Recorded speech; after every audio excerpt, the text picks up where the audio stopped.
Metre bridge.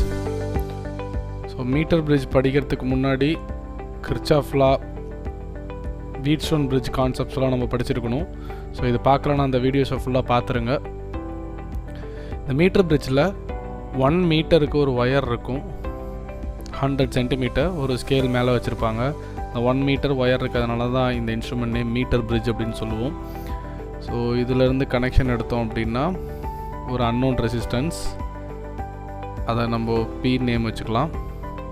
And இது known ரெசிஸ்டன்ஸாக இருக்கும், அதை எஸ் நேம் வச்சுக்கலாம். ஸோ இந்த ரெசிஸ்டன்ஸ் பாக்ஸ் அப்படின்னு அவங்க இண்டிகேட் பண்ணுறதுனால புக்கில் எப்படி கொடுத்துருப்பாங்கன்னா இது ஒரு பாக்ஸ் மாதிரி கொடுத்துருப்பாங்க. we can change the value. இங்கேயும் அதேமாதிரி ஒரு பாக்ஸ் மாதிரி கொடுத்து இதில் either P or S எதை வேணால் நம்ம அன்னோனாக எடுத்துக்கலாம். ஸோ சென்டர்லேருந்து கேல்னம் மீட்டர், தென் ஹை ரெசிஸ்டன்ஸ் கொடுக்கலாம், கொடுக்காம இருக்கலாம், பேலன்ஸ் பண்ண முடியும் நம்மளால். So Jackie. ஓகே, ஸோ இந்த ஒயருக்குன்னு ஒரு இன்டர்னல் ரெசிஸ்டன்ஸ் இருக்கும். ஸோ அந்த இன்டர்னல் ரெசிஸ்டன்ஸோட இந்த இடத்துல இப்போ நான் பேலன்ஸ் பண்ணிட்டேன்னு வச்சுப்போம். வீட்ஸ்டோன் பிரிட்ஜ் கான்செப்ட் தான். ஸோ அதனால தான் சொன்னேன் இந்த வீடியோஸ் பார்க்கறதுக்கு முன்னாடி உங்களுக்கு அதை பார்த்தா தான் பேசிக் பிரின்சிபல் என்னன்னு புரியும். இந்த பாயிண்டில் ஸோ எவ்வளோ சொன்ன லென்த்து 1 மீட்டர், அப்போது 100 சென்டிமீட்டர், ஸ்கேலில் சென்டிமீட்டரில் தான் ரீடிங் இருக்கும், 100 சென்டிமீட்டர்.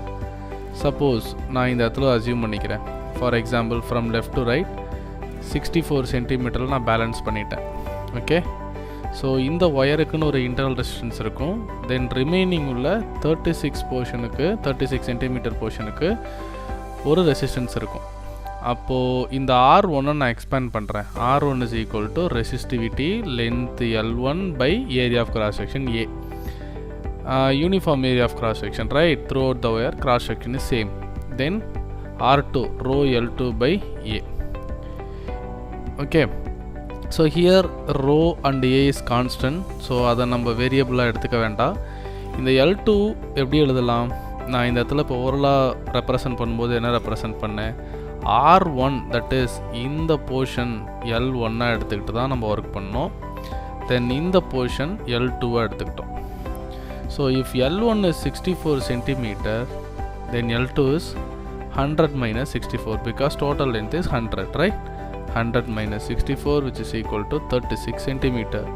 ஸோ இது அப்படியே நீங்கள் ரெக்டாங்குலராக இருக்கிறத வீட்ஸ்டோன் மாதிரி ட்ரா பண்ணிங்கன்னா உங்களுக்கு பெட்டர் அண்டர்ஸ்டாண்டிங் கிடைக்கும். ஸோ இது வந்துட்டு இந்த பிங்கிறத எடுத்துக்கலாம் அண்டு இப்படி இமேஜின் பண்ணிக்கோங்க. அப்படியே வீட்ஸ்டோன் கான்செப்டில் நம்ம கொண்டு வந்துடலாம். இது எஸ், தென் இங்கே ஒரு resistance. Okay, so this is L1. அதை கான்ஸ்டன்ட்டுங்கிறதுனால தான் நான் விட்டுட்டேன். R1 நம்ம L1 ரெப்ரசன்ட் பண்ணிக்கலாம். தென் L2 அது ஒன்று தான் வேரியபிள், அதனால். ஓகே, ஸோ இப்போ நம்ம என்ன எழுதலாம்? 2 செட் ஆஃப் கன்க்ளூஷன் நம்ம கொண்டு வரலாம். P by L1 is equal to S by L2, right? Or we can write P by S is equal to L1 by L2.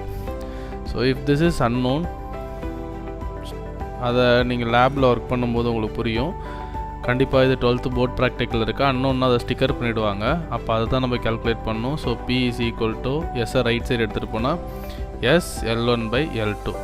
So புக்கில் இந்த L2 என்னென்னு எழுதியிருப்பாங்கன்னா 100 minus L1 எழுதியிருப்பாங்க. Okay, 100 minus 64. அது மாதிரி if you know L1 then you can calculate L2 is equal to 100 minus L1. clear? So here நியூமரேட்டரில் centimetre தான் இருக்கும், டினாமினேட்டர்லேயும் centimetre தான் இருக்கும். யூனிட் கேன்சல் ஆகி கரெக்டாக யூனிட் வந்துட்டு ஓம்.